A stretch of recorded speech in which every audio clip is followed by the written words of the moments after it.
Bismillahirrahmanirrahim. Assalamualaikum warahmatullahi wabarakatuh.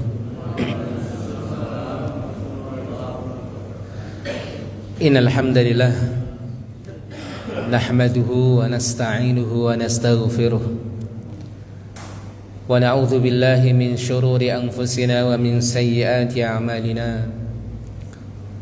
من يهده الله فلا مضل له ومن يضلل فلا هادي له أشهد أن لا إله إلا الله وحده لا شريك له وأشهد أن محمدا عبده ورسوله لا نبي ولا رسول بعده اللهم صل وسلم وبارك على نبينا محمد وعلى آله وأصحابه ومن تبعهم بإحسان إلى يوم القيامة أما بعد اللهم لا سهل إلا ما جعلته سهلا وأنت تجعل الحسن إذا شئت سهلا رب اشرح لي صدري ويسر لي أمري واحلل عقدة من لساني يفقه قولي اللهم إنا نسألك علما نافعا ونعوذ بك من علم لا ينفع اللهم ربنا زدنا علما وارزقنا فهما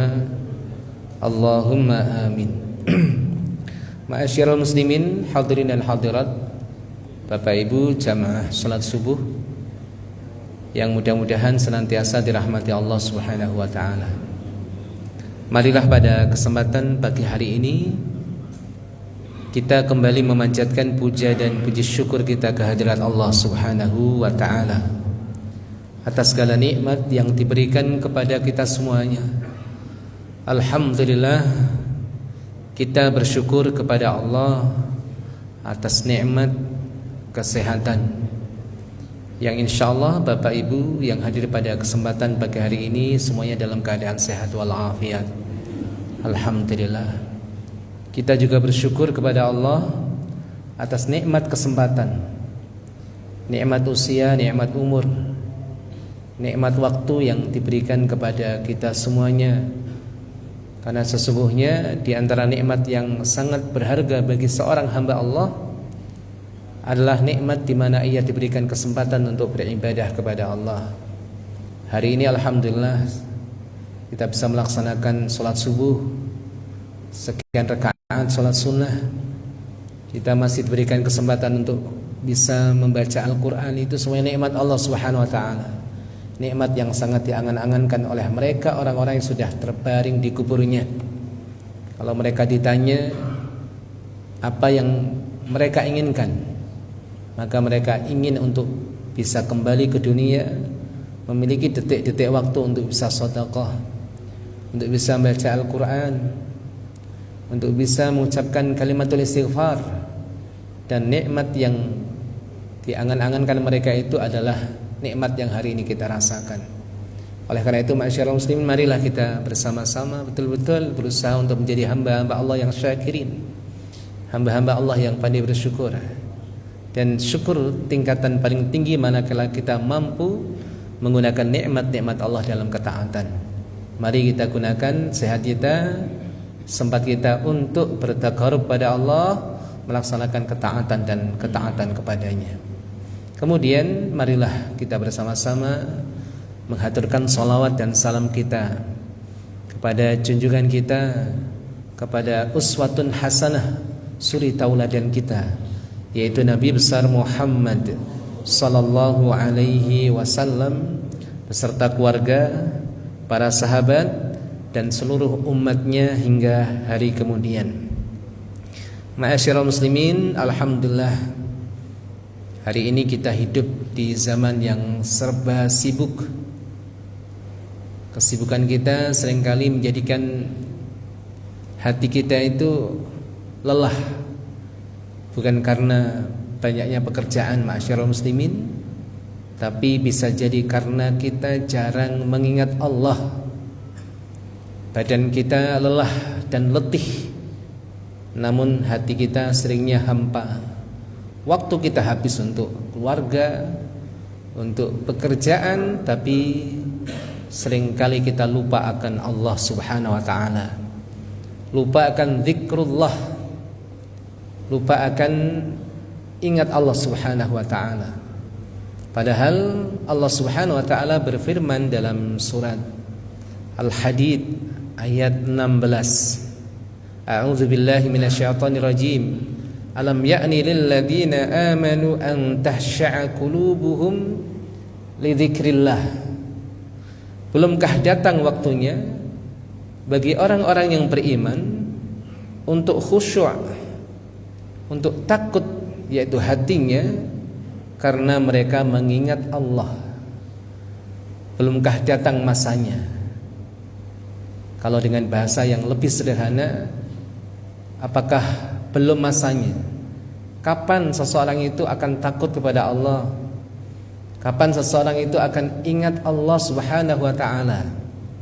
Apakah akan menunggu sampai ajalnya menyergap dirinya? Padahal kalau kita bicara ajal, ma'asyiral muslimin, kadang-kadang ajal itu datang tiba-tiba, baghtah, tanpa menunggu seseorang harus taubat lebih dahulu, tanpa menunggu seseorang itu menyelesaikan hajat-hajatnya. Kadang datang menghampiri orang, seseorang itu dalam keadaan mengejar cita-citanya, tidak menunggu seseorang harus menyelesaikan hajat dan keinginannya, ma'asyiral muslimin. Makanya beruntung bagi mereka siapapun yang dikirim oleh Allah, delegasi utusan-utusan kematian. Ini sangat beruntung, ma'asyiral muslimin, sebagai tanda kasih sayang Allah Subhanahu wa ta'ala. Yang mana Al-Imam Al-Qurtubi menjelaskan setidaknya ada 3 delegasi utusan maut sebelum kematian itu datang. Yang pertama adalah perubahan fisik, Pak, yaitu badan yang dahulu kuat sekarang lemah. Sendi-sendi kita sering pegal, kan gitu ya. Yang dulunya kita itu gagah, sekarang berubah. Mata kita yang dulu menatap tajam sekarang berbayang. Ini tentunya bukan hanya faktor usia, tapi ada pesan indah dari Allah Subhanahu wa ta'ala. Sudah waktunya, setidaknya waktunya sudah dekat. Ini utusan Allah sebagai bentuk kasih sayang Allah kepada hambanya. Tapi tidak semuanya mampu menangkap daripada pesan Allah ini. Tidak semuanya, ma'asyiral muslimin. Karena tidak sedikit orang yang semakin tua semakin jadi, kan gitu. Tua-tua keladi, semakin tua semakin jadi. Dalam sebuah hadis disebutkan, ya, orang itu menua dan akan bersamanya 2 hal. 2 hal ini tidak akan menua, Pak, yaitu cinta dunia dan cinta kepemimpinan, cinta jabatan. Itu walaupun sudah tua, ya, besoknya hari kiamat, ya kalau tawari jabatan ya mau tetap. Itulah kita. Kemudian yang kedua adalah tumbuhnya uban, asyaib. Dalam surat Fatir ayat 37 disebutkan, awalam nu'ammirkum ma yatadzakkaru fihi man tadzakkara wa ja'akumun nadir. Dan bukankah kami telah memanjangkan umurmu dalam masa yang cukup untuk dapat berpikir bagi orang yang mau berpikir, dan telah datang kepadamu an-nadir, peringatan. Nah, peringatan di sini sebagian ulama mengatakan adalah uban. Sudah muncul uban, itu peringatan dari Allah Subhanahu wa ta'ala. Dan termasuk delegasi kematian adalah kematian mereka orang-orang yang terdekat, para kerabat, kadang pasangan kita atau anak-anak kita bahkan. Ya, mereka memberikan pesan kepada kita. Ya, kalau mereka meninggal maka akan datang giliran kita. Ma'asyiral muslimin, maka hendaklah kita senantiasa ingat seperti ini agar hati kita itu tersentuh dengan ayat-ayat Allah Subhanahu wa ta'ala, agar mudah khusyuk, ma'asyiral muslimin. Karena kesibukan dunia itu kadang betul-betul melalaikan kita. Ma'asyiral muslimin, sesungguhnya bukan dunia yang tercela, karena dunia itu netral, Pak. Tapi sikap kita terhadap dunia itu yang diperingatkan oleh Allah. Kalau dunia itu wasilah, makanya para sahabat ada di antara mereka yang memiliki harta yang banyak, Pak, yang berlimpah. Dunia ada di genggaman mereka. Maka dunia itu tidak dicela secara zat, yang dicela adalah bagaimana sikap kita terhadap dunia. Maka Allah Subhanahu wa ta'ala mengingatkan kepada kita pada surat Al-Munafiqun, ya ayyuhalladzina amanu la tulhikum amwalukum wala auladukum an dzikrillah. Wahai orang-orang yang beriman, jangan sampai harta-harta kalian, anak-anak kalian memalingkan, melupakan kalian akan zikrullah. Maka keluarga yang barakah adalah keluarga yang senantiasa mengingatkan akan Allah. Pekerjaan dunia yang terbaik adalah pekerjaan yang tidak menghalangi kita akan zikrullah, Pak. Maka Al-Imam Ibnu Athaillah itu menyebutkan bahwasanya kalau orang itu memiliki pekerjaan, yang pekerjaan tersebut menghasilkan sesuatu yang bisa memberikan nafkah untuk diri kita dan siapapun yang wajib kita nafkahi. Kemudian pekerjaan yang tidak menghalang kita melaksanakan sholat, bisa kerja, bisa sholat, Pak, alhamdulillah. Karena tidak semua pekerjaan bisa seseorang bisa sholat. Ada orang bekerja itu Jumatan nggak bisa, Pak. Setiap Jumatan harus bekerja, tidak bisa sholat Jumat. Masya Allah. Ya, ini alhamdulillah punya pekerjaan bisa sholat. Bahkan sebagian tempat, masyaallah muslim, alhamdulillah, di sebagian kantor itu bukan hanya bisa sholat tapi bisa melaksanakan kajian, malah diberikan fasilitas untuk bisa mengkaji Islam. Ada kajian bahasa Arab, ada kajian tafsir. Masya Allah, ini nikmat yang luar biasa. Pekerjaan yang kemudian memberikan kesempatan kita untuk zikir, untuk wirid.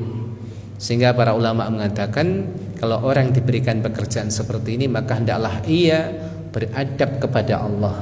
Di antara adabnya apa, Pak? Tidak meminta pekerjaan yang lain, karena belum tentu pekerjaan yang kita minta itu baik untuk kita. Bukan berarti ini adalah batasan untuk kita berkembang, tidak, ma'asyiral muslimin. Maka kalau kita minta, misalnya terpaksa minta pekerjaan yang lain, minta pekerjaan yang lebih baik dari semua sisi, bukan hanya dari sisi gajinya, Pak. Oh, ini gajinya lebih besar, ini gaji bulanannya lebih tinggi, belum tentu itu lebih baik. Bisa jadi ketika kita diberikan pekerjaan yang lain, belum tentu kita bisa melaksanakan salat. Makanya ma'asyiral muslimin, ini adalah kriteria pekerjaan yang baik. Di antaranya adalah pekerjaan yang bisa memberikan kepada kita nafkah dan bisa memenuhi nafkah orang-orang yang kita wajib nafkahi, serta pekerjaan yang tidak menghalang kita untuk melaksanakan salat. Ini nikmat yang sangat besar sekali. Ma'asyiral muslimin, Bapak Ibu jamaah sekalian yang dirahmati Allah Subhanahu wa taala. Kalau kita bicara tentang dunia, maka kita banyak berlindung kepada Allah agar hati kita itu tidak tertaut dengan dunia. Dunia boleh kita miliki, ma'asyiral muslimin. Bahkan kalau bisa itu kekayaan, harta dunia itu di tangan orang-orang soleh. Karena kalau di tangan orang-orang buruk, yang muncul adalah keburukan. Maka harapannya kebaikan itu harta dunia, kekayaan itu ada di tangan orang-orang soleh. Namun jangan sampai kita masukkan dunia itu di hati kita. Itu nasihat para ulama. Maka sering kita dengar ungkapan mereka, harta dunia itu di tangan, jangan di hati. Betul. Makanya kalau orang itu menjadikan dunia itu di hatinya, menjadikan orientasi kehidupan dia itu untuk dunia, ini muskilah, ma'asyiral muslimin. Rasulullah sallallahu alaihi wasallam memberikan peringatan tentang hal ini dalam sebuah hadis yang sahih riwayat Imam At-Tirmidzi. Man kanatid dunya hammahu, orang yang orientasi hidupnya untuk dunia, semuanya dunia, Pak. Semua diukur dengan dunia. Bahkan ibadah yang dilakukan untuk dunia ini masalah, Pak. Ini bermasalah ini. Sampai ibadah itu tujuannya untuk dunia. Dunia itu belum tentu terbatas pada upah, pujian, jabatan, kedudukan, itu juga dunia. Melaksanakan ibadah agar terpilih misalnya, kan ini jadi masalah, Pak. Barang siapa yang menjadikan dunia itu hammahu, keinginan dia, puncak keinginan dia, orientasi dia, farraqallahu alaihi amrah, maka Allah akan mencerai-beraikan urusannya. Orangnya, ma'asyiral muslimin, tidak akan mendapatkan ketenangan. Allah mencerai-beraikan urusannya, wa ja'ala faqrahu baina ainaihi, dan Allah jadikan kefakiran itu ada di pelupuk matanya. Merasa miskin, terus merasa kurang, terus merasa tidak cukup. Ini mental miskin. Makanya kalau orang itu dinyatakan sebagai orang yang bermental miskin, maka sudah tidak peduli lagi mana halal mana haram. Ingin sesuatu, apapun ditempuh, Pak. Tidak peduli ini riba atau tidak. Hari ini kan orang yang ingin ini dan itu, kan gitu. Itu menempuh jalan apapun walaupun itu haram. itu riba, ya. Karena sesungguhnya ma'asyiral muslimin, kekayaan kita menjadi kaya itu bukan sesuatu yang wajib. Miskin juga bukan aib, tidak punya rumah mewah juga bukan yang aib ya Pak. Ya, tetapi aib adalah ketika kita jatuh dalam riba, ingin memiliki sesuatu yang tidak akan kita bawa ke alam kubur. Padahal kalau kita bicara tentang riba, ancamannya sangat besar. Ya, disebutkan dalam hadis yang sahih, nanti orang yang memakan riba kelak di alam barzah, sebagaimana pernah diperlihatkan kepada Rasulullah seorang laki-laki yang berenang di sungai darah. Ketika ia mencoba untuk melipir Pak, ke pinggir gitu, dilempar oleh seseorang dengan batu, akhirnya ia berenang lagi, terus disiksa ila yaumil qiyamah, kecuali mereka orang-orang yang diberikan rahmat oleh Allah Subhanahu wa taala. Ini mereka orang-orang yang makan riba. Kenapa demikian? Karena orang yang jatuh dalam riba biasanya orientasi hidupnya adalah dunia. Ma'asyiral muslimin, Bapak Ibu yang dirahmati Allah Subhanahu wa taala. Pada pertemuan pagi hari ini, saya ingin menyampaikan terkait dengan hati sesungguhnya. Kalau kita bicara tauhid, juga seringkali kita kaitkan dengan hati. At-tauhid. Jadi hati kita adalah pusat kontrol seluruh aktivitas. Seluruh aktivitas. Amal-amal besar itu juga dasarnya adalah hati. Maka niat yang merupakan dasar seluruh amal itu mahalluha al-qalb, tempatnya di hati. Maka hati menjadi bagian yang sangat penting ma'asyiral muslimin.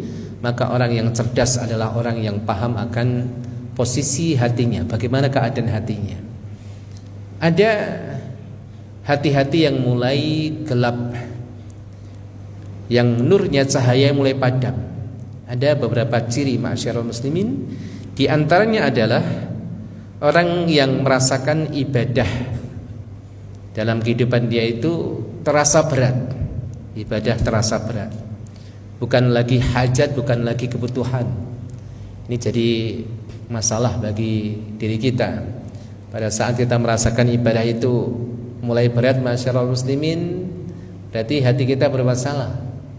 Ya, jadi ibadah itu sebagai beban, sebagai kewajiban, dan ini tidak salah aslinya, tetapi harus ditingkatkan ma'asyiral muslimin. Pada fase awal memang perintah-perintah Allah Subhanahu wa taala itu sifatnya beban, makanya kita itu disebut sebagai makhluk mukallaf. Mukallaf, ada ayat disebutkan apa ma'asyiral muslimin, la yukallifullahu nafsan illa wus'aha. Allah tidak akan membebankan, tidak memberikan taklif kepada seseorang kecuali dengan kemampuannya. Allah tidak akan membebankan sesuatu di luar kemampuan seseorang. Nah, di sini terkait dengan perintah dan larangan ya ma'asyiral muslimin. Ayat ini sekali lagi berbicara tentang syariat. Tidak ada syariat yang kemudian di luar kemampuan seseorang. Andaikan ada, maka akan diangkat kewajiban itu. Haji, hukum asalnya wajib, menjadi tidak wajib ketika tidak mampu. Seseorang tidak mampu melakukannya, tidak mampu melakukan perjalanan untuk melaksanakan haji, tidak mampu dari sisi harta dan sebagainya. Salat di antara kewajiban di dalam salat termasuk rukun berdiri ma'asyiral muslimin. Kalau tidak mampu maka tidak wajib berdiri. Kan seperti ini sifat syariat. Makanya la yukallifullahu nafsan illa wus'aha. Kita itu makhluk mukallaf, artinya dibebani. Maka perintah di sana ada beban. Nah, tapi ma'asyiral muslimin, kalau kita hanya berada di posisi ini, memandang syariat itu sebagai beban, maka kita tidak akan mampu menikmati daripada ibadah. Ma'asyiral muslimin, jamaah sekalian yang dirahmati Allah Subhanahu wa taala, makanya penting sekali melibatkan hati di dalam amal saleh. Mungkin pernah kami sampaikan kepada hadirin Bapak Ibu sekalian bahwasanya kita diciptakan oleh Allah untuk ibadah. Tujuan kita untuk apa? Ma'asyiral muslimin, untuk ibadah. Kemudian kalau kita ditanya ibadah kita untuk apa? Kita sholat setiap hari. Kalau ada ya kewajiban yang lain, misalnya bulan Ramadan, insyaallah sebentar lagi datang bulan Ramadan, mudah-mudahan Allah memberikan untuk kita semuanya kesempatan untuk menjumpai bulan Ramadan tahun ini dan tahun-tahun berikutnya. Allahumma amin. Ada kewajiban untuk berpuasa. Kalau ditanya apa tujuan kita berpuasa? Atau amal-amal ibadah yang lain, apa tujuan kita, Pak? Ada goalsnya, ada targetnya, ada destinasi yang harus kita tuju dalam ibadah, yaitu mahabbatullah. Dalam beribadah tujuan kita adalah untuk menggapai cinta Allah, menjadi wali daripada aulia Allah. Kita mencintai Allah dan kita dicintai oleh Allah Subhanahu wa taala. Dan kedudukan ini ma'asyiral muslimin, al-hub wal mahabbah. Kecintaan di sini tidak mungkin dicapai hanya dengan aktivitas tubuh dohir kita. Salat setiap hari, sedekah banyak-banyak. Ya, melaksanakan ibadah-ibadah yang lain. Kalau kita hanya melibatkan amalan-amalan zahir, maka ibadah kita tidak akan bisa mengantarkan kita pada derajat mahabbatullah. Padahal ini adalah inti daripada ibadah. Maka apapun ma'asyiral muslimin, apapun aktivitas ibadah kita, amaliyah ukhrawiyah kita ngaji seperti ini, Bapak Ibu yang dirahmati Allah, ngaji dalam satu majlis, bahkan ada orang yang semangat sekali Pak, yang hadir dalam kajian itu pindah dari satu majlis ke majlis yang lain, sehari bisa 3 kali 4 kali. Tapi ingat, kalau aktivitas itu tidak mengantarkan kepada mahabbatullah, maka itu kosong. Maka salah kalau kemudian kita itu mengikuti Rasulullah hanya dohir saja. Ingat ma'asyiral muslimin, Rasulullah juga mengajarkan kepada kita keikhlasan. Makanya seringkali kita mendengar bagaimana ungkapan para ulama, ibadah tidak akan diterima kecuali terpenuhi 2 syarat kan? Salah satunya ittiba, mengikuti Nabi. Ikuti Nabi, tata cara ibadahnya, dan termasuk adalah amalan hati. Mengikuti Rasulullah menganjurkan seperti ini. Maka syarat yang kedua adalah al-ikhlas. Itu hakikatnya juga ittiba kepada Nabi kita Muhammad sallallahu alaihi wasallam. Maka di sini harus kita perhatikan ma'asyiral muslimin, ya. Jadi goals kita, target kita dalam ibadah bukan hanya gugur kewajiban, tapi bagaimana kita mampu meraih cinta Allah Subhanahu wa taala. Dan itu tidak mungkin terwujud ma'asyiral muslimin dengan hanya aktivitas tubuh, tapi kita menghadirkan hati kita. Ya, amalan-amalan hati kita hadirkan. Ma'asyiral muslimin, makanya kalau ibadah sudah terasa berat lah ini sini, ma'asyiral muslimin, maka kita tengok hati kita. Bisa jadi muamalah, interaksi kita terhadap syariat itu hanya sebatas kewajiban. Walaupun sekali lagi saya sampaikan, ini tidak salah, tapi perlu di-upgrade ya Pak. Ini untuk anak-anak kita, mungkin cucu-cucu kita, kalau kita ditanya oleh mereka, kenapa kita sholat? Kita katakan wajib. Apa itu definisi wajib? Kita sampaikan pengertian para ulama. Wajib itu adalah ketika melaksanakan niat pahala, ketika meninggalkan diancam dengan dosa kan, dengan neraka, dengan siksa. Ini wajib Pak. Tapi kalau kita menjadikan setiap perintah Allah, terkhusus kewajiban, kita terikat dengan ini Pak, maka ibadah akan terasa berat. Padahal Rasulullah SAW mencontohkan sesuatu yang tinggi ma'asyiral muslimin. Beberapa contoh yang masuk dalam permasalahan fikih, misalnya kalau sudah siap makanan, kemudian waktu sholat tiba dan kita dalam keadaan lapar, mana yang kita dahulukan Pak? Makan dulu atau sholat dulu? Makan dulu kan gitu kan? Makan atau sholat? Ya, makan dulu baru sholat. Kenapa makan dulu? Sholatnya biar enak. Tapi kebanyakan orang apa? Sholat dulu, makannya biar enak gitu. Udah makan dulu, nanti sholat dulu, nanti makannya biar nyaman kan gitu. Jarang di antara kita Bapak, ya udahlah makan nanti sholatnya biar enak. Enggak.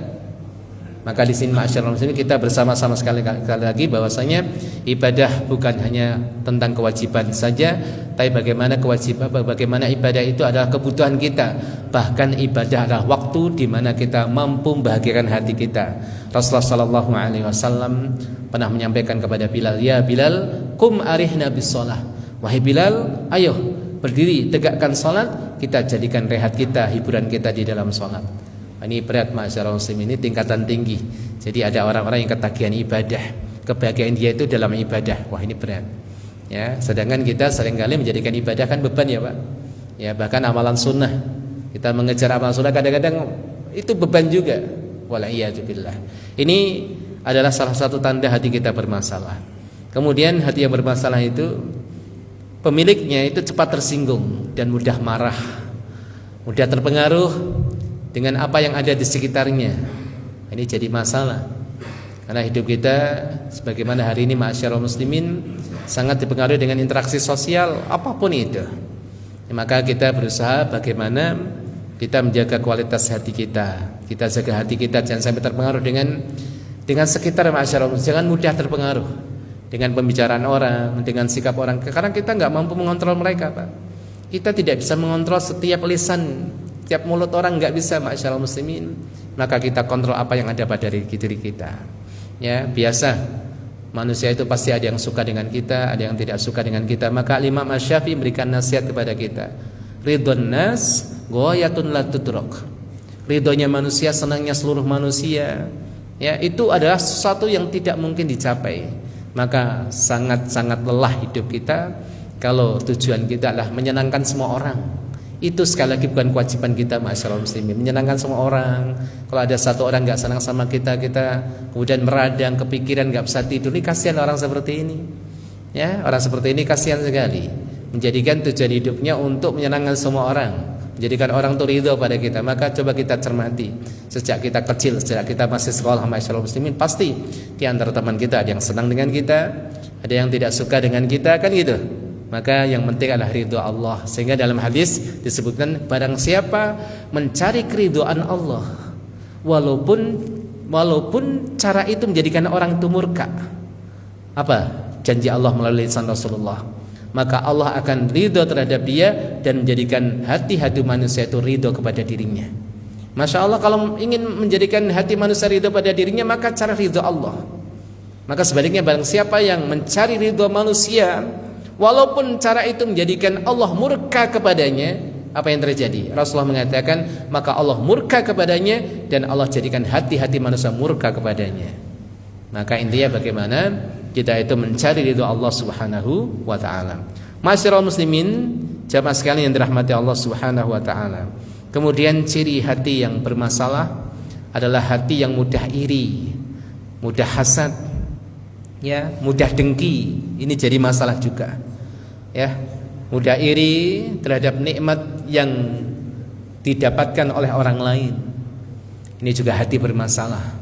Sehingga marilah fokus terhadap nikmat yang Allah berikan kepada kita. Jangan mudah-mudah melihat nikmat yang ada di tangan orang lain. Karena sekali lagi, ma'asyiral muslimin, belum tentu kita mampu mengawal hati kita, mengelola hati kita. Belum tentu, ma'asyiral muslimin. Jangan kemudian kita persiapkan di hati kita panggung-panggung untuk hasad, iri dan dengki. Makanya lihatlah orang yang ada di bawah kita, nasihat Rasulullah sallallahu alaihi wasallam. Lihat orang-orang yang ada di bawah kita. Jangan mudah-mudah melihat kelebihan orang lain. Karena sesungguhnya iri dan dengki ini memiliki dampak yang sangat buruk. Pertama, terhadap dirinya sendiri, ma'asyiral muslimin. Kalau orang iri dan dengki itu sulit bahagia, itu pasti. Kemudian yang kedua, bisa membahayakan orang lain, dan ini sering dikaji oleh para ustaz. Pandangan iri dan dengki itu bisa menimbulkan ain. Ya, pandangan orang yang iri, yang dengki itu bisa menimbulkan ain, satu kemudaratan yang ditimbulkan oleh pandangan mata. Rasulullah mengatakan al-ainu haqqun. Ain itu nyata. Ya, Rasulullah sallallahu alaihi wasallam mengatakan, andaikan ada sesuatu yang mendahului takdir, maka itulah ain. Maka ain itulah namanya, ain. Maka kita banyak berlindung kepada Allah dari penyakit ain. Kita membaca surah Al-Falaq. Ya, di antara ayat yang ada di penghujung surat Al-Falaq ini, apa, ma'asyiral muslimin, wa min syarri hasidin idza hasad. Kita berlindung pada Allah dari keburukan orang-orang yang hasad. Ya, sehingga kalau kita itu menampilkan sesuatu yang bagus, ma'asyiral muslimin, kita miliki sesuatu yang indah nampak, ya, atau kita sering share, ya, foto atau apapun, maka banyaklah berlindung kepada Allah Subhanahu wa taala. Ya, kita membawa anak kita atau cucu kita atau apapun yang indah dalam kehidupan kita, kita banyak berlindung kepada Allah. Karena tidak sedikit ternyata orang yang menampilkan keindahan kemudian mendapatkan kemudaratan. Tidak sedikit pasangan yang menampilkan romantisme, ya, dalam dunia medsos ditampilkan romantisme, masya Allah, hubungan yang membuat orang itu mengatakan wah, tapi ternyata ujung-ujungnya apa? Perceraian. Padahal perasaan baru pekan kemarin menampilkan foto video yang luar biasa. Karena apa? Itu mengundang orang hasad, ma'asyiral muslimin.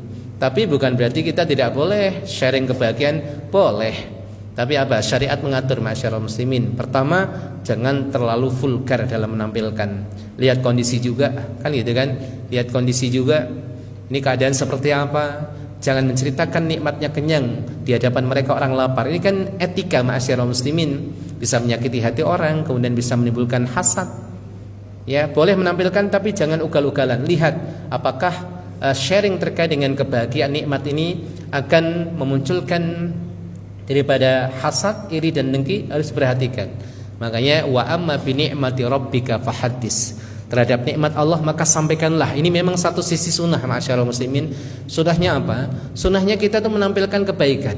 Malah sebaliknya kita itu dilarang untuk menarasikan keburukan. Kita dilarang untuk terlalu panjang menceritakan balak ma'asyiral muslimin. Malah enggak sunnah itu.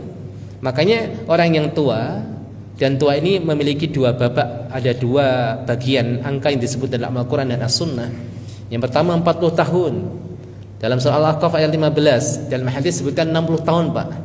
40, 60. Maka ini angka yang unik di dalam Al-Quran dan As-Sunnah. Umur 40 tahun ini penentu. Babak awal orang yang sulit berubah di umur 40 tahun. Usianya sudah 40 tahun, sudah jalan 40 sekian. Kalau belum berubah, orang seperti ini sulit diharapkan taubat, Pak. Karena habit kebiasaan itu susah mengubahnya. Kalau nggak dipaksa itu susah, Pak. Makanya masa muda itu bagaimana, ini adalah masa membangun karakter, membangun kebiasaan, sehingga ketika umur 40 tahun itu sudah biasa. Kalau nggak dipaksa susah nih. Maka kalau orang umurnya 40 tahun tapi susah menjalankan sholat, masih biasa meninggalkan sholat, orang seperti ini sulit untuk kembali kepada Allah Subhanahu wa ta'ala. Kemudian yang kedua umur 60 tahun.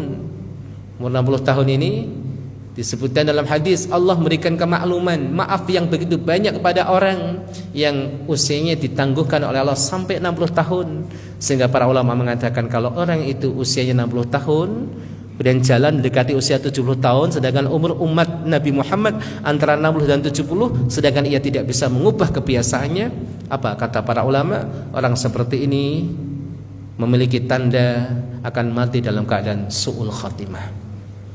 Nah, ini hati-hati ma'asyiral muslimin, ya, hati-hati terkait dengan masalah kebiasaan. Maka kita mencoba untuk berusaha betul mujahadatun nafsi, menjihati diri kita. Makanya umur 40 tahun disebutkan dalam surah Al-Ahqaf ayat 15 itu kan bagaimana, Pak? Orang banyak berdoa, Rabbi auzi'ni, maka dianjurkan doa karena doanya orang tua itu mustajab. Orang tua itu dibukakan pintu mustajab dalam doa. Ada 1, 2 yang diambil oleh Allah, tapi dibuka 2 dan 4 oleh Allah pada pintu kebaikan yang lain. Mungkin kenikmatan itu mulai diambil ya, Pak. Kenikmatan kalau semakin tambah umur, masya Allah. Ya dulu kalau masih muda lihat sate kambing, wah masya Allah. Kalau sudah tambah umur lihat sate kambing belum makan itu udah tensinya udah naik itu. Ya akhirnya kambing jadi betul-betul jadi kambing hitam kan gitu kan. Belum makan itu udah pusing, dicek tensinya udah naik. Gitu kan. Dulu waktu muda masya Allah 1 toples gede itu emping habis sendiri. Sekarang lihat emping pusing, makan pun belum gitu kan. Wah, udah ingat ini ingat itu, makanya ada guyonan ya sebagian dokter itu kan, makan silahkan, makan udang, makan apapun, makan gorengan, insya Allah nggak masalah. Yang penting satu, diingat jangan periksa. Nah, kalau periksa ketahuan, kalau nggak periksa kan nggak ketahuan, Pak. Itulah masa tua, ada sebagian yang diambil dari kita, Pak. Tapi diberikan oleh Allah satu sisi kebaikan, yaitu ijabah doa. Maka apa yang kita lakukan dalam doa ini dicontohkan oleh Allah dalam Al-Quran. Surat Al-Ahqaf ayat 15. Hatta idza balagha ashuddahu wa balagha 40 sanah qala rabbi auzi'ni an ashkur. Nah, ini kuncinya, Pak. Ya Allah, berikan kepada hamba, bagikan untuk hamba apa? Sesuatu yang hamba itu bisa bersyukur. Jadikan hamba orang yang pandai bersyukur. Cara bersyukur apa, ma'asyiral muslimin? Kita ingat akan nikmat-nikmat Allah. Jangan pandaikan lisan kita dalam merangkai kata untuk menceritakan keburukan, menceritakan balak. Kadang orang kalau menceritakan kesusahan itu panjang banget, Pak. Ya, maka jangan banyak cerita kecuali kepada Allah Subhanahu wa taala. Tapi untuk makhluk, sharing sama makhluk sederhana saja. Kadang-kadang curhat aja enggak masalah untuk melegakan hati kita. Kita manusia, kadang ya bercerita kepada teman, kepada guru, kepada rekannya agar plongan gitu. Tapi apa? Hendaklah jadikan balak yang mungkin kita rasakan besar dalam hidup kita, ceritakan kepada Allah, itu lebih melegakan hati kita.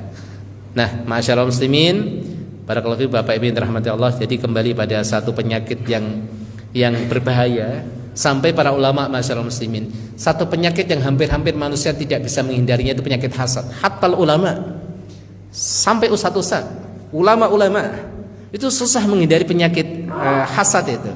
Pedagang sama pedagang, ya kan gitu. Petani sama petani. Orang bertani Sawahnya ini, masya Allah, kebunnya tidak tumbuh bagus. Sampingnya tanamnya bagus. Wah, muncul ini iri nih.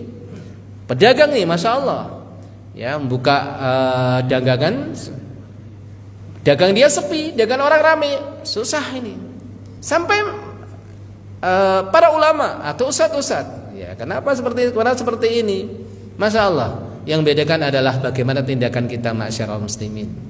Jadi kalau orang yang lumayan baik ketika iri, itu diungkapkan dalam kebaikan, mendoakan, masya Allah, barakallah, walaupun hatinya kadang-kadang pegel, Pak.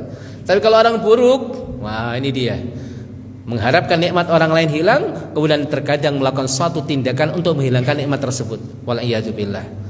Makanya Bapak Ibu yang dirahmati Allah, Rasulullah memberikan panduan yang bagus sekali agar hati kita terjaga, agar pandangan kita tidak membahayakan orang lain. Apa yang kita ucapkan masyaallah muslimin, doa keberkahan, barakallahu lak atau barakallahu fik atau barakallahu alaik, ini adalah panduan daripada Rasulullah. Makanya ini dua sisi masyaallah muslimin. Kita punya nikmat, jangan ugal-ugalan dalam flexing, dalam menampilkan nikmat tersebut bisa diakses oleh semua orang. Ya, orang mengatakan wah, jangan suka dengan seperti ini. Kemudian kalau kita melihat nikmat orang lain, kita juga harus tata hati kita masyaallah muslimin. Kalau dia seorang muslim, kita ucapkan barakallahu lak, kita mendoakan keberkahan. Ya, mudah-mudahan doa kita itu menjadikan kebaikan itu menular pada kita, kan gitu. Ini panduan daripada Rasulullah sallallahu alaihi wasallam. Kemudian di antara ciri hati yang bermasalah adalah lalai di dalam doa. Ya, kalau masalah doa itu sering disampaikan oleh para asatidah, ya Bapak Ibu, lalai dalam doa. Kita itu diciptakan oleh Allah, dihadirkan di dunia ini tidak lepas daripada bala. Alladzi khalaqal mauta wal hayata liyabluwakum. Kita diciptakan oleh Allah Subhanahu wa taala. Kematian dan kehidupan itu hadir dalam diri kita. Tujuannya adalah supaya kita mendapatkan bala, kan gitu. Liyabluwakum, mendapatkan bala. Maka terkait dengan doa ini seakan-akan Allah berpesan kepada kita, wahai hambaku, kehidupan itu bebannya berat. Ya, bebannya berat. Maka jangan pikul sendiri. Ada aku, ud'uni astajib lakum. Mintalah kepadaku, niscaya aku ijabahi, kan gitu. Tapi terkadang kita, Pak, kita pikul sendiri, Pak. Padahal Allah Subhanahu wa taala memberikan suatu kesempatan, ud'uni astajib lakum, mintalah kepadaku, maka niscaya akan aku ijabahi. Maka ternyata salah satu tanda hati itu bermasalah itu tidak banyak meminta kepada Allah Subhanahu wa taala. Kemudian juga bagaimana hati bermasalah itu ditandai dengan apa? Dengan hati yang tidak merasa gelisah ketika jatuh dalam kemaksiatan. Yang meninggalkan sholat biasa, menunda waktu sholat biasa. Ya awalnya biasanya gelisah, Pak, tapi kalau dilanjutkan terus akhirnya jadi biasa. Ya awalnya kurang nyaman ketika bermuamalah dengan riba, tapi karena sudah jauh dari peringatan, sudah jarang datang ke majelis ilmu, ya sudah biasa, Pak. Ya makanya dalam hadis itu benar, kemaksiatan khususnya yang terkait dengan kolbu ma'asyiral muslimin itu tidak sekaligus. Maka Rasulullah mengatakan kalau seorang hamba melakukan dosa ada noktah hitam, kan itu. Noktah titik-titik hitam. Terus seperti itu ma'asyiral muslimin. Dalam hadis yang lain ketika Rasulullah menggambarkan tentang fitnah yang menyasar hati ma'asyiral muslimin, itu diibaratkan tikar. Ya, tikar itu nanti tidak langsung kebakar habis enggak, tapi satu demi satu itu diambil. Misalnya tikar anyaman tikar ma'asyiral muslimin, tidak langsung ma'asyiral muslimin. Ya, tetapi sedikit demi sedikit.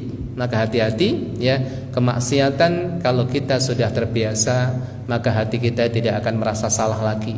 Ini bahaya sekali masyaallah muslim. Kalau orang itu jatuh dalam kemaksiatan kemudian biasa saja, wah ini bukan orang mukmin, ini orang yang imannya cacat. Maka seorang mukmin masyaallah muslimin ketika jatuh dalam kemaksiatan cirinya apa? Gelisah, Pak. Ya, tiba-tiba ada rasa gelisah. Ketika yang gibah, kenapa tadi saya ngomongin, kapan saya minta maaf, gelisah masyaallah muslimin, tidurnya tidak nyenyak gara-gara satu dosa yang dilakukan. Tapi kalau orang itu sudah melakukan maksiat kemudian merasa biasa saja, ini malah sebagai tanda hatinya bermasalah. Ma'asyiral muslimin, maka bagaimana kita menghidupkan hati kita? Ada beberapa hal yang harus kita perhatikan. Yang pertama adalah zikrullah, zikir kepada Allah Subhanahu wa taala. Zikir, Pak. Ada seorang Arab Badui datang kepada Nabi. Ya Rasulullah, syariat ini banyak. Bapak Ibu, Masya Allah, syariat itu identik dengan perintah dan larangan. Syariat itu banyak. Wahai Rasulullah, syariat itu banyak, maka pilihkan untukku sesuatu yang cocok untuk diriku. Pilihkan sesuatu yang cocok untuk diriku. Ini pertanyaan cerdas seorang Arab Badui, orang Arab pedalaman. Ya, kalau datang pada Nabi itu diserang oleh para sahabat. Para sahabat yang ada di sini Nabi itu senang. Kenapa, ma'asyiral muslimin? Karena para sahabat itu tidak banyak tanya kepada Nabi. Jadi segan kepada Nabi. Jadi nunggu saja, karena pernah terjadi seorang sahabat itu, bukan satu orang, beberapa sahabat itu tanya. Jadi kalau Rasulullah nggak nyaman, biar tunggu sajalah, nanti kalau ada penjelasan disampaikan, jangan banyak tanya kan gitu kan. Sampai Rasulullah pernah mengatakan, Allah Subhanahu wa taala mewajibkan kalian untuk melaksanakan haji. Ada yang nanya, setiap tahun wahai Rasulullah? Rasulullah diam. Setiap tahun wahai Rasulullah? Rasulullah diam. Tanya lagi, setiap tahun wahai Rasulullah? Rasulullah mengatakan, kalau aku katakan iya, maka menjadi wajib setiap tahun dan kamu tidak bisa melakukannya. Jangan tanya. Ya, makanya ada hadis di mana Allah Subhanahu wa taala ridho terhadap 3 hal dan tidak ridho terhadap 3 hal. Tidak ridho terhadap 3 hal, salah satunya adalah wakasratus soal, banyak pertanyaan, Pak. Apalagi pertanyaan yang enggak manfaat. Kan gitu kan? Pertanyaan enggak manfaat. Itu kendaraan Nabi waktu Mi'raj itu jantan atau betina, kan gitu kan, itu enggak manfaat itu. Tongkat Nabi Musa berapa meter ya Ustaz? Itu enggak manfaat. Itu dari kayu apa? Kayu jati atau kayu apa gitu. Itu nebang sendiri atau jatuh dari langit? Enggak manfaat itu. Ya, kalau bermanfaat boleh, tapi dianjurkan tidak diperbanyak, kecuali memang betul-betul hajat, ma'asyiral muslimin. Sehingga apa? Ketika datang Arab Badui bertanya kepada Nabi tentang Islam, para sahabat senang sekali. Kalau kita sudah menahan nih untuk tidak tanya pada Nabi. Nah, orang-orang Arab Badui ini mereka tuh berani, Pak. Jadi memang kalau bahasa kita ya, orang yang jauh dari peradaban. Ya, sopan santunnya beda dengan mereka orang-orang yang ada di Madinah. Ya. Mereka bertanya berani kepada Nabi. Tapi jawaban-jawaban Rasulullah itu sangat disenangi oleh mereka para sahabat. Maka salah satu pertanyaan Bapak, orang Arab Badui tadi berkata, wahai Rasulullah, syariat itu banyak sekali. Kayaknya enggak mungkin kalau aku bisa melaksanakan semuanya. Maka pilihkan yang cocok untukku apa? Wahai Rasulullah, Rasulullah mengatakan, la yazalu lisanuka ratban min dzikrillah. Ya, jadikanlah lisanmu itu senantiasa basah dengan zikrullah. Wah, ini Masya Allah. Ibadah minimalis, pahalanya maksimalis. Dan zikir yang paling afdal adalah Al-Quran. Bapak Ibu, zikir yang paling afdal adalah Al-Quran. Dan ingat, ma'asyiral muslimin, alhamdulillah ya, di sini sepertinya rata-rata usia di atas 40 tahun ya Pak, atau Masya Allah, tapi kelihatan masih 22 tahun. Alhamdulillah ya. Zikir itu bagian amal untuk mereka orang-orang yang diberikan oleh Allah nikmat panjang umur. Ya, makanya zikir terbaik itu adalah Al-Quran. Maka beruntung bagi siapapun yang punya Al-Quran di hatinya, Pak.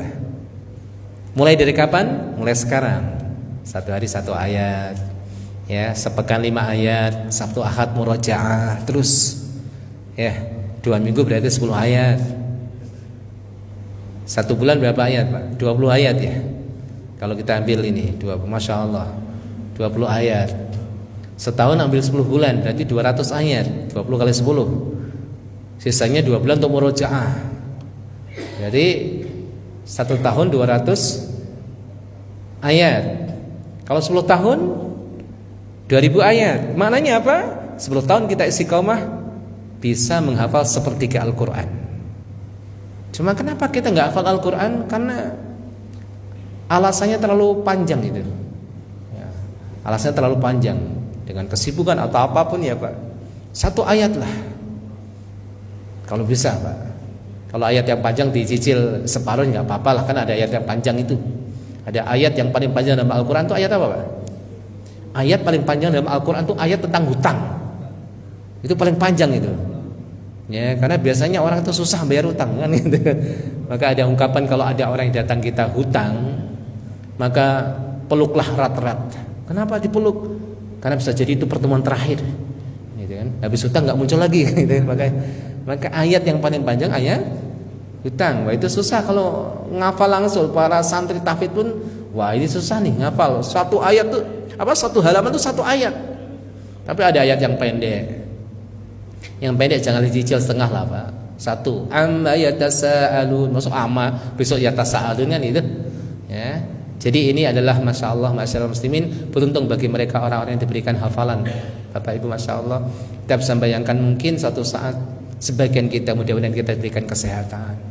Ya, sudah berat berangkat ke masjid, mungkin nggak ada yang ngantar, mungkin berada di kursi rodanya. Anak-anaknya sudah sibuk, ya sibuk dengan aktivitas dunianya. Mungkin sesekali menjenguk kita, menengok kita. Alhamdulillah. Kita bayangkan pagi-pagi mungkin kita duduk di teras kita, menikmati pemandangan, masya Allah. Kalau kita punya hafalan Al-Quran kan enak ya Pak. Ya, membaca Al-Quran susah melihatnya. Pengen baca kacamata yang mana, terset di mana, kan susah ini. Kalau kita punya hafalan, masya Allah, pagi-pagi sambil menikmati pemandangan kita ngaji, masya Allah. Amma yatasa'aluna 'anil naba'il 'azim alladzi hum fihi mukhtalifun kalla saya'lamun. Ngaji, masya Allah. Dimulai mumpung sehat Pak. Betul, ini pesan saya. Karena ini buahnya ngaji, ma'asyiral muslimin. Jangan sampai hanya wisata rohani sesaat, pulang ya pulang, tapi kita tidak punya target. Makanya hal yang paling bagus dalam memperbaiki hati kita adalah zikrullah. Mungkin ada orang yang bertanya, Ustaz, saya sudah zikir sekian banyak, tapi kenapa hati saya belum merasakan ketenangan? Padahal Allah berfirman, ala bidzikrillahi tatma'innul qulub. Ketahuilah bahwa dengan zikir kepada Allah itu bisa menenangkan hati. Maka para ulama menjelaskan, upgrade dalam zikir ma'asyiral muslimin bukan hanya jumlah, tapi bagaimana kita mampu menginstal makna zikir dalam hati itu. Yaitu perlu riyadhah, perlu latihan ma'asyiral muslimin. Makanya Al-Imam An-Nawawi menjelaskan, zikir itu ada 3. Pertama zikrul lisan. Ini yang paling bawah, tapi bukan berarti tidak berpahala. Berpahala ma'asyiral muslimin. Kita jalan mengucapkan astagfirullah, astagfirullah, astagfirullah, walaupun hati kita enggak ngeh dalam mengucapkan hal ini, tapi kita sudah terbiasa, refleks. Ada refleks di sini lisan kita. Ini berpahala luar biasa. Baru zikir yang kedua, tingkatan yang kedua adalah zikrul qalbi. Hati kita ingat. Ini bisa bermakna memindah kalimat thayyibah yang di lisan kemudian masuk dalam hati, ataupun mampu menerjemahkan apa yang kita lihat, apa yang kita dengar, ya, mampu kita terjemahkan apa yang kita lihat, apa yang kita dengar menuju ta'zimullah, untuk bisa mengagungkan Allah. Nih, zikrul qalbi, Pak. Melihat apapun dia ingat akan keagungan Allah. Wah, ini perlu latihan. Baru zikir yang paling tinggi apa ma'asyiral muslimin? Zikir yang paling tinggi adalah menggabungkan antara zikrul lisan wal qalbi. Jadi menggabungkan antara lisan dan qalbu. Kemudian ma'asyiral muslimin, Bapak Ibu yang dirahmati Allah Subhanahu wa taala, kemudian berikutnya agar hati kita itu bersih, Pak. Kalau cahaya padam, mudah-mudahan mulai menyala lagi. Caranya apa? Menjaga pandangan dan lisan. Ini yang paling berat kita hidup di akhir zaman. Menjaga lisan, menjaga pandangan. Masyaallah muslimin, kalau hati kita itu ibarat kota yang ada khazanah di sana, kekayaan, ada bangunan, ada banyak hal. Maka menuju kota tersebut ada akses, ada jalan. Maka sesungguhnya akses yang paling lebar menuju hati itu ada 2, lisan dan pandangan. Yang paling besar itu pandangan, ma'asyiral muslimin. Pandangan. Makanya sebagian ulama memberikan ungkapan dengan maksudnya memberikan suatu ungkapan yang lain. Pandangan itu adalah utusan hati. Ma'asyiral muslimin, orang memandang itu ibarat ia melepaskan utusan, nanti utusan kembali itu sesuai dengan apa yang didapatkan. Kalau didapatkan baik maka akan berdampak baik pada hati kita. Kalau enggak maka beda, Pak. Utusan, Pak, utusan. Apa yang kita pandang, ya, pandangan kita lepaskan maka akan kembali pada hati kita sesuai dengan apa yang ia dapatkan. Khobar, informasi yang didapatkan oleh pandangan itu. Maka ibaratnya kalau kita itu masyarakat muslimin punya ya mungkin anak atau mungkin cucu, ya pulang ke kita habis sekolah gitu, cerita ya abah, ummah, ya nenek, kakek, cerita dia di sekolah seperti ini menceritakan kebahagiaan, kita ikut bahagia itu. Tapi kalau dia cerita ayah, bunda, ya abi, umi, ya ayangnya, kakaknya, tadi saya di sekolah seperti ini, dibully seperti ini, apa perasaan hati kita? Sedih, Pak. Sama, itu ibarat ya analogi untuk pandangan kita. Kalau pandangan kita lepaskan, kemudian apa yang ditangkap itu keburukan, maka kembali pada hati kita itu keburukan. Maka orang yang mampu menjaga pandangan dan lisannya, masya Allah, ini orang-orang yang hatinya bersih. Kotornya hati kita ini karena lisan kita, karena pandangan kita. Sehingga dalam syariat apa? Diperintahkan untuk menundukkan sebagian pandangan. Tidak semuanya, Pak, tidak semua pandangan, sebagian pandangan. Ya, karena kalau seluruh pandangan kan merem terus tuh. Tapi kullil mu'minina yaghuddu min absarihim. Nah, pandangan di sini itu jangan berpikir hanya terhadap hal-hal yang haram, Pak. Terhadap yang halal kemudian menimbulkan penyakit itu juga enggak boleh, tidak boleh. Tadi saya sampaikan, melihat dunia orang lain kalau itu menimbulkan penyakit di hati kita, tundukkan, meremkan hati kita, mata kita, agar tidak memberikan efek yang buruk pada hati. Jadi bukan hanya terkait dengan syahwat, terbukanya aurat, tidak hanya itu ma'asyiral muslimin, bahkan hal-hal yang aslinya mubah, namun kalau kita tidak mampu mengelola hati kita, maka palingkan pandangan kita. La tamuddanna ainaik. Kalau dalam bahasa Al-Qur'an, jangan julurkan pandanganmu terhadap apa-apa yang dimiliki oleh orang lain. Sampai seperti itu, agar hati kita tidak merana. Ya, karena seringkali kebahagiaan kita itu kita ukur dengan kebaikan orang lain, ini orang yang paling menderita. Ya sudahlah. Ya maka simpel ya Bapak Ibu. Kita itu simpel kalau melihat dalam kehidupan kita itu. Yang penting kita itu lebih baik daripada hari kemarin, alhamdulillah. Karena tidak semua orang itu mampu menjadikan kebaikan, kelebihan orang lain sebagai motivasi. Jarang orang mampu, Pak. Adanya iri. Kalau mampu, alhamdulillah. Oh si fulan seperti ini, saya harus bisa lebih. Tentunya ke dalam kebaikan. Itu jarang, Pak, adanya iri. Makanya simple ma'asyiral muslimin. Ya, di dalam banyak perkataan para ulama, ya, kalau orang itu harinya itu lebih buruk pada hari kemarin kan rugi kan gitu. Yang penting hari ini lebih baik daripada hari kemarin untuk diri kita ini. Alhamdulillah. Cuma kita itu sudah terbiasa dipaksa untuk berlomba kan sejak SD itu. Orang tua itu maksa kita untuk lomba, harus ranking 1, harus juara kan gitu kan. Terus sampai dalam dunia pekerjaan kita dipaksa untuk berlomba-lomba, betul. Sedangkan perlombaan dunia nggak akan selesai, Pak. Sampai apa? Alhaakumut takasur, sampai masuk kubur. Maka lelah kita itu. Maka lihatlah dirimu, jadikan dirimu lebih baik daripada hari kemarin. Alhamdulillah. Kalau melihat orang lain dan kita mampu jadikan orang lain itu sebagai motivasi kita, alhamdulillah. Namun tidak semua orang mampu menjadikan kelebihan yang dimiliki oleh orang lain itu sebagai motivasi, Pak.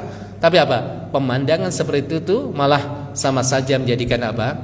Panggung hasad di hati dia. Wal'iyatubillah. Ma'asyiral muslimin, jadi menjaga pandangan, menjaga lisan, berbanyak istighfar. Terakhir, ma'asyiral muslimin, caranya bagaimana, Pak? Ini simple aslinya, yaitu menjadikan aktivitas dunia kita itu sebagai ladang akhirat.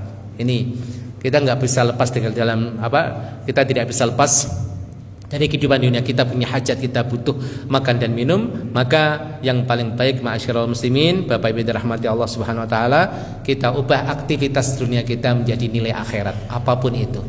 Hal-hal yang mubah kita betul-betul ya ubah menjadi nilai akhirat, apapun itu. Ini sungguh beruntung orang seperti ini. Kesibukan apapun ma'asyiral muslimin, hari ini sibuk aktivitas apapun, kalau kita mampu mengubahnya menjadi nilai akhirat, masya Allah. Semuanya, Pak. Bapak-bapak ini masih aktif misalnya mencari nafkah, ya karena Allah, kemudian di awal bulan sudah menghitung ini gajinya sekian untuk nafkah sekian, untuk hadiah istri sekian, kan gitu ya, Pak. Untuk anak sekian, sekolah anak sekian, untuk tabung sekian, untuk infaknya sekian. Untuk infaknya sekian, untuk zakatnya nanti. Makanya dalam zakat profesi ada perbedaan para ulama. Mayoritas para ulama mengatakan tidak ada zakat profesi. Ya, zakat profesi kan, zakat ini kan sebagian atau kebanyakan harta yang diwajibkan keluar zakat itu kan syaratnya ada 2 ya, Pak. Pertama nisab. Nisab itu adalah batas minimal di mana seseorang mengeluarkan zakat. Nisab namanya. Dan nisab harta itu banyak para ulama mengiaskannya, menganalogikan dengan emas. Emas hari ini berapa harganya? Nisabnya 85 gram, Pak. Emas 1 gram udah 2 juta lebih hari ini. Masya Allah. Gaji berapa sebulan, Mas? Gajinya 5 juta. Udah sampai nisab belum?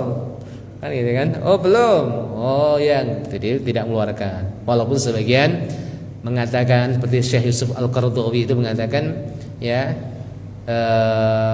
sebagian ulama itu menganalogikan gaji bulanan itu seperti hasil pertanian. Hasil pertanian berapa, nisab berapa, maka dikeluarkan zakat. Tapi mayoritas para ulama tidak ada zakat profesi. Nanti dihitung 1 tahun sisanya apa, karena di dalam gaji kita ada kebutuhan untuk makan, untuk minum atau apapun. Ya, masya Allah.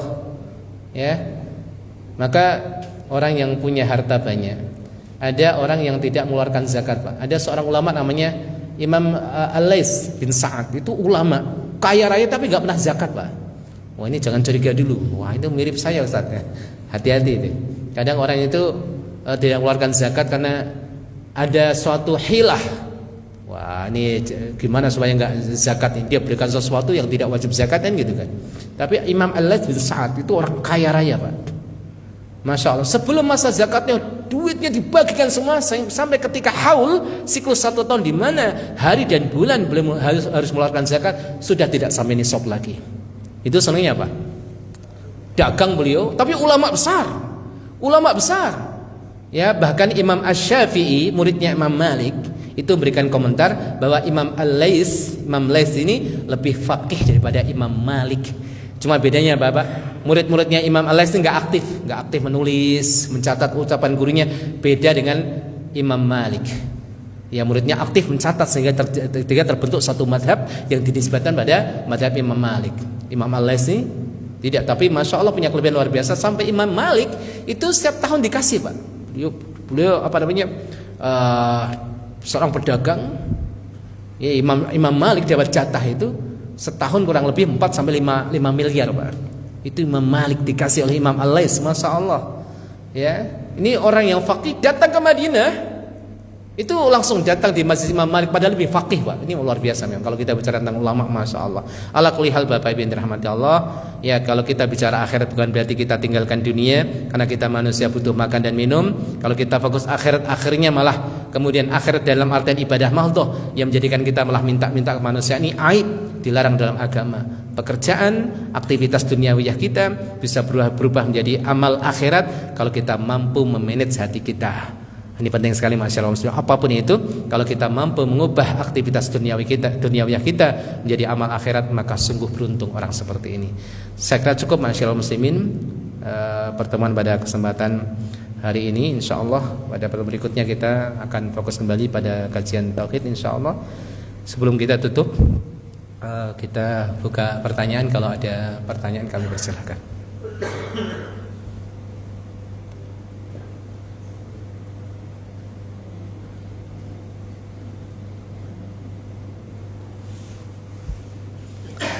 Alhamdulillah sepertinya cukup. Baik Bapak Ibu, kita tutup kajian kita pada pagi hari ini dengan doa kafaratul majlis. Subhanaka Allahumma bihamdika asyhadu an la ilaha illa anta astaghfiruka wa atubu ilaik. Wassallallahu ala nabiyyina Muhammadin wa ala alihi wa sahbihi wasallam. Walhamdulillahirabbil alamin. Assalamualaikum warahmatullahi wabarakatuh.